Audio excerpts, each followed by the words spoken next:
Hi viewers, welcome to Shailaja foods. ఈరోజు recipe ఏంటో తెలుసా మీకు? Chicken noodles. కావలసిన పదార్థాలు ముందుగా అయితే చికెన్ తీసుకోవాలి కదా. నూడిల్స్కి అయితే ఎక్కువే తీసుకోవాలి. ఫస్ట్ అయితే 2 స్పూన్లు మైదా తీసుకుంటున్నాను. ఇవన్నీ బాగా మిక్స్ చేయాలి. తర్వాత ధనియా పౌడర్ తీసుకుంటున్నాను 1 స్పూను. ఇంకా కారం పొడి కూడా సరిపడినంత తీసుకోవాలి. సాల్ట్ కూడా సరిపడినంత తీసుకోవాలి. గరం మసాలా కూడా తీసుకుంటున్నా. ఇవన్నీ బాగా మిక్స్ చేసేసుకోవాలి. ముక్కకు బాగా మసాలా పట్టాలి అన్నీని. ఎంత బాగా పడితే అంత బాగుంటుంది టేస్ట్ అయితేని. ఒక 10 నిమిషాలు పక్కన పెట్టేసుకోవాలి కలిపేసుకొని. ఇవి బాగా ఫ్రై చేసుకోవాలి.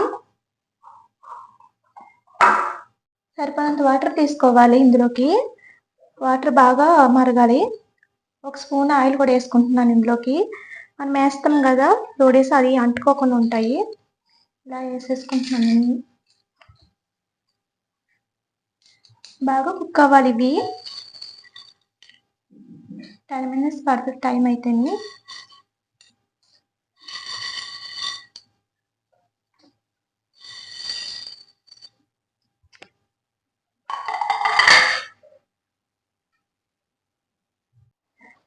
నూడిల్స్ అయితే చూడాలి ఇలా ఉడికిందో లేదా అని. ఆల్మోస్ట్ అయితే ఉడికిపోయింది మాదైతే. నేనైతే సరిపడినంత ఆయిల్ తీసుకున్నాను.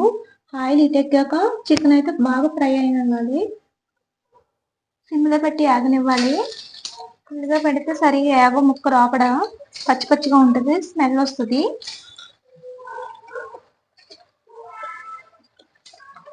మంచి రంగు వచ్చే వరకు వేయించుకోవాలి ఇవి.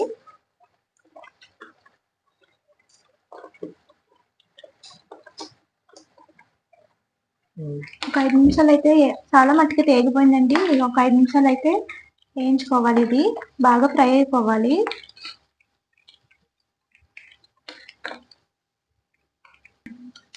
ఇలాగైతే రెడ్ కలర్ రావాలి. ఇలాగ వచ్చేసినాయి కదా, మరొక ప్లేట్లో తీసేసుకుంటున్నాను వీటికి. నేనైతే మరొక కలర్ పెట్టుకున్నాను కదా, ఇంట్లో సరిపడినంత ఆయిల్ వేసుకోవాలి.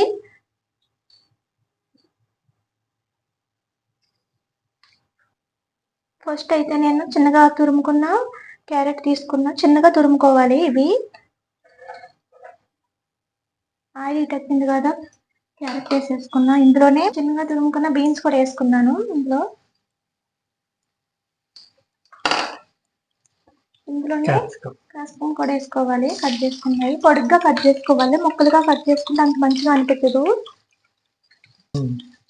ఇవి బాగా ఏగనివ్వాలి. ఇవన్నీ బాగా కొంచెం మరీ ఫ్రై అవ్వకుండాను సమానంగా వేయించుకోవాలి ఇవన్నీ.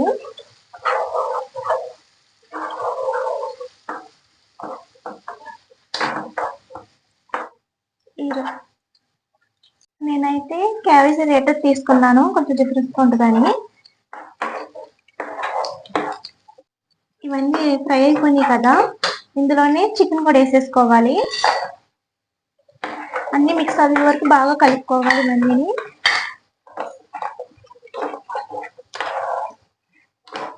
ఇవి మరీ ఫ్రై అవుతే అంత మంచిగా అనిపించదు నూడిల్స్కి అయితే. నేనైతే ఉడబెట్టిన నూడిల్స్ కూడా వేసేసుకున్నాను. ఇలా కలుపుకోకూడదు, పోర్క్ పెట్టుకొని కొంచెం ఇలా ఇచ్చుకుంటాయి, ముక్క ముక్కల కింద అయిపోతుంది.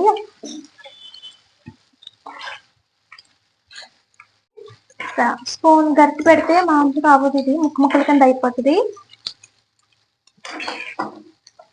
అడిగి నుంచి ఇలా పైకి కిందకి ఇలాగా కలుపుకోవాలి అన్ని మిక్స్ అయ్యే వరకు.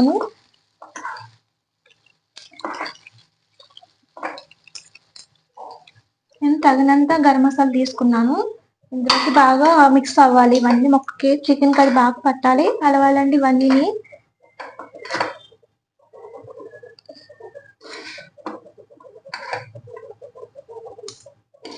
గ్రీన్ చిల్లీ కూడా వేసుకోవాలండి ఇందులోని. మరి ఎక్కువ కాకుండా సమానంగా వేసుకోవాలి. సోయా సాస్ కూడా వేసుకోవాలి. ఇందులోని కారం పొడి కూడా సరిపడినంత వేసుకోవాలి, రుచి సరిపడినంత. ఇప్పుడు ఇవన్నీ వేసుకున్నాం కదా, బాగా కలిపేసుకోవాలి. ఇవన్నీ బాగా మిక్స్ అవ్వాలి నూడిల్స్ అది.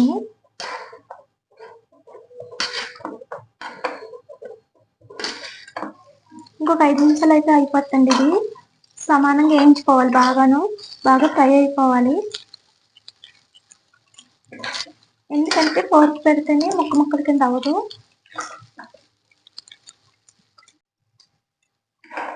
ఇలా బాగా కలవాలండి, ఇలా కలుపుకోవాలి. అడుగున అంటుకుంటుంది. సిమ్లో పెట్టి బాగా ఆగనివ్వాలి. ఇది కూడాను నూడిల్స్. చిన్నగా తురుముకున్న ఉల్లిపాయలు వేసుకుంటున్నాను నేనైతేని.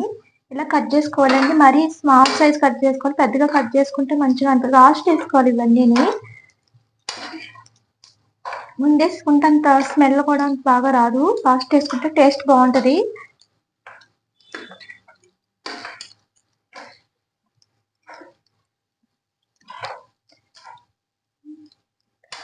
చూసారు కదా, రెసిపీ అయితే అయిపోయింది, రెడీ అయిపోయింది. ఇలాగా ఆల్మోస్ట్ అయితే అయిపోయింది, రెడీ అయిపోయింది కదండి. ప్లేట్లో తీసేసుకోవాలి. ఇది నేనైతే ప్లేట్లో తీసేసుకుంటున్నాను నూడిల్స్ అయితేని.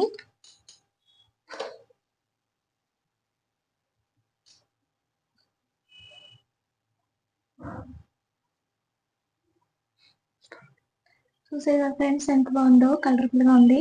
ఇలా తప్పకుండా ట్రై చేయండి, చాలా చాలా బాగుంది. టేస్ట్ అయితే అదిరిపోతుంది, వేరే లెవెల్లో ఉంటుంది. చూసారు కదా ఫ్రెండ్స్, నోరైతే ఊరిపోతుంది. నేనైతే ముందు ఎప్పుడు తినేద్దామా అని అనుకుంటున్నాను నేనైతేని. ఇలా ఉంది, నేనైతే ముందు తిని అప్పుడు చెప్తాను మీకైతేని. సూపర్ ఉంది, టేస్ట్ అయితే అదిరిపోయింది. మీరు తప్పకుండా ట్రై చేయండి, ఎలా ఉందో కామెంట్ పెట్టండి నాకు. హాయ్ వ్యూవర్స్, చూసారు కదా మన చికెన్ నూడిల్స్ ఎంత కలర్ఫుల్గా ఉందో. మీరు కూడా ట్రై చేయండి, చేసి కామెంట్లో చెప్పండి. సబ్స్క్రైబ్ చేసుకోవడం మాత్రం మర్చిపోకండి. Thank you viewers.